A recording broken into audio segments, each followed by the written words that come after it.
You don't need me to tell you that Randy Orton did not burn Bray Wyatt alive. Not even WWE are desperate enough right now to burn a man to death on live TV, but I don't personally think they're that far off. Wrestling loves these tropes though, so the most studious of fans can usually tell what's going to happen in a match based on a multitude of subtle things that happen either before or during it. Like these! My name is Adam Cleary and these are 8 WWE secrets you can spot early if you really pay attention. Number 8, that's gotta be it. WWE loves to telegraph anything and everything. This doesn't necessarily count for storylines, as the company has a tendency to just change plans purely for the sake of changing plans, but I digress. But when it comes to ticks and cues, WWE has perfected the art of, we think you're going to assume this when you hear this. The announcers are particularly very guilty of this, frequently getting overexcited in the hope of convincing you that the end of a match is nigh. Michael Cole, and this goes for a lot of things,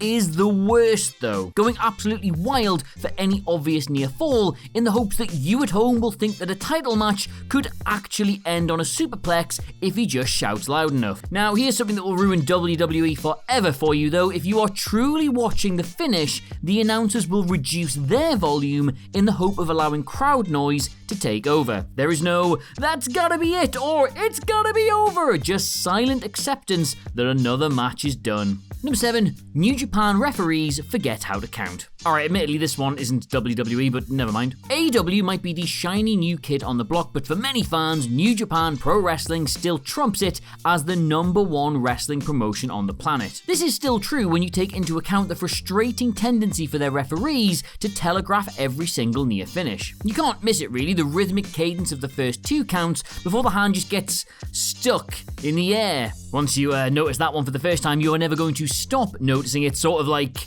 Matt Bellamy's excessive breathing in every single Muse song. Number 6, Jerry Lawler knows nothing about the Royal Rumble. Now, truth be told, WWE usually telegraphs the winner of the Royal Rumble about 4 months before the event itself anyway. However, the introduction of the winner main events WrestleMania clause drastically reduced the pool of potential victors, meaning the chances of a dark horse winner are all but nil. Even supposed shock winners like Sheamus and Alberto Del Rio were in the midst of a main event push when they won. Even if you can't guess the winner of the Royal Rumble a few months before the event itself, you can guarantee that Jerry Lawler won't be able to predict the winner. Ever. This has been a trope ever since the King was given the commentary gig, and his excitable backing of any heel over a certain size is a guarantee that that wrestler isn't going to be anywhere near the winner's circle. In his entire, and I don't have the actual figure in front of me, but I'm going to guess like 85-year commentary career, Lawler has not backed the correct winner once.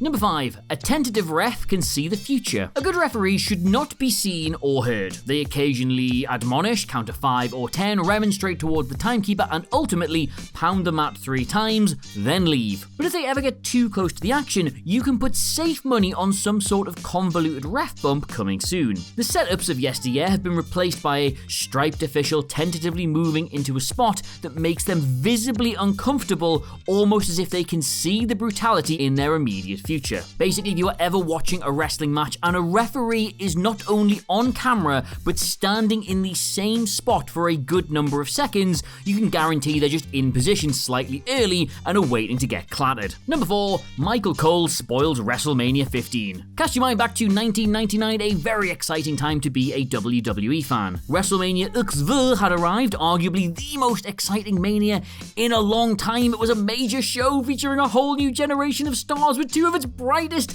In the main event, The Rock was WWE champion going in, but he had one hell of a challenge on his hands in the shape of Stone Cold Steve Austin. It was great. Who was going to win? Was corporate stooge Rock going to be dragged over the finish line by the dastardly Vince McMahon, or was Stone Cold gonna stick it to the man and win the title for the people? Thing is, you didn't even need to watch the show to get any of those questions answered, because Michael Cole just gave the finish away before it started. Don't forget, immediately following WrestleMania, as you see the Hell in a Cell, the ominous cell, making its way down over the ring on the Home Shopping Network. It's the show after the show. Post-game comments, we'll hear from the new WWF champion. Sorry, what was that, Cole? The new WWF champion, was it? As in, after he wins the match we're about to watch. Yeah, well done, man. Well done. Number 3, He who sets up the furniture usually goes through it. Professional wrestlers love to set up tables and chairs and whatever else. Nothing guarantees successful violence like stacking up the furniture ahead of a dastardly plan.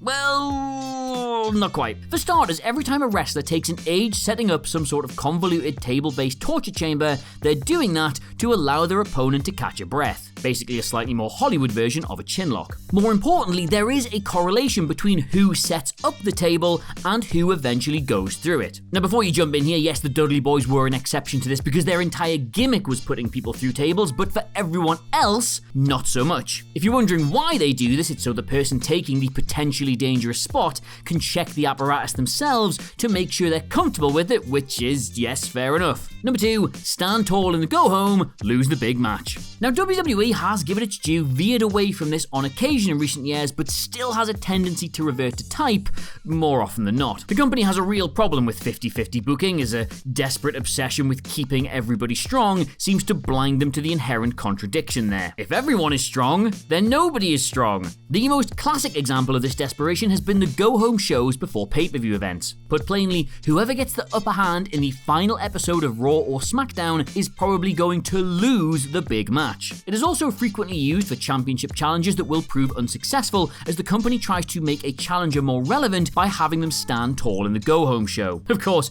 I'm not a wrestling booker here, but surely WWE could remedy this by, booking stronger challenges? Just another video, that one. The rule has softened in recent years, but remains a solid way to predict how matches are going to go. Whichever way the pay-per-view goes, they want that result to feel like a surprise, so stack the deck beforehand. Number 1, certain gear means certain defeat.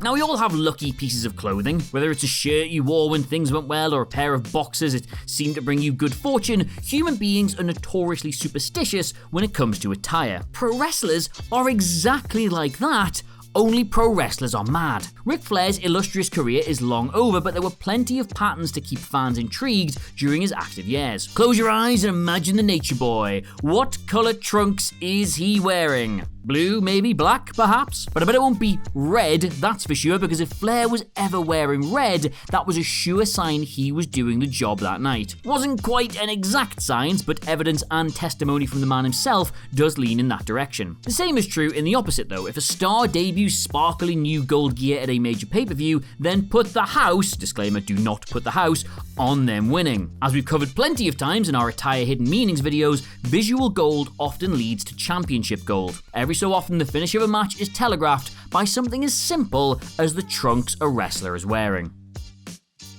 So there you have it, those are 8 WWE/everywhere else secrets you can spot early if you really pay attention. Let us know any that you've spotted in the comments below, and of course don't forget to like, share and subscribe. In the meantime though, thank you so much for watching. I have of course been Adam Cleary, and I'll see you soon. Goodbye.